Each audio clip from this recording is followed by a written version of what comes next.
Michezo live. Cheki sasa. Hello mwana michezo, karibu katika channel yetu ya Michezo Live.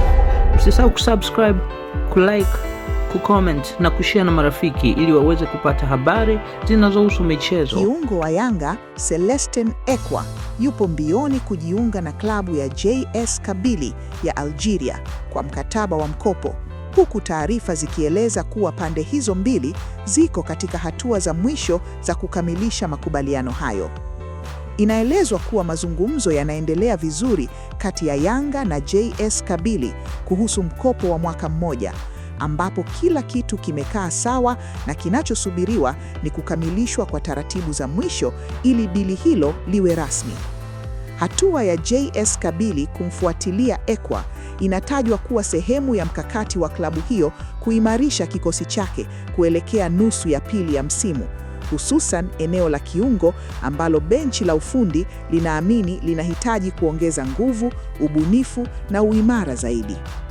Ekwa amekuwa akivutia macho ya klabu hiyo kutokana na uwezo wake wa kumiliki mpira, kusambaza pasi sahihi na kuchangia mashambulizi, sifa ambazo zimeifanya JS Kabylie kuona anaweza kuwa chaguo sahihi kwa kikosi chao. Kwa upande wa Yanga, kumtoa Ekwa kwa mkopo kunatajwa kuwa ni mkakati wa kumpa nafasi ya kupata dakika nyingi za kucheza katika ushindani mkubwa wa soka la Afrika Kaskazini, hatua itakayomsaidia kuongeza kiwango chake binafsi pamoja na uzoefu wa kimataifa.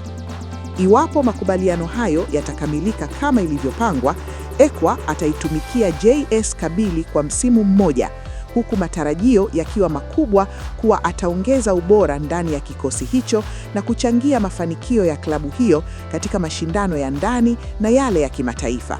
Asante kwa kutufuatilia mpaka mwisho. Usisahau kusubscribe na kuacha maoni yako. Ikiwa umependa channel hii, acha maoni yako hapo, share na marafiki.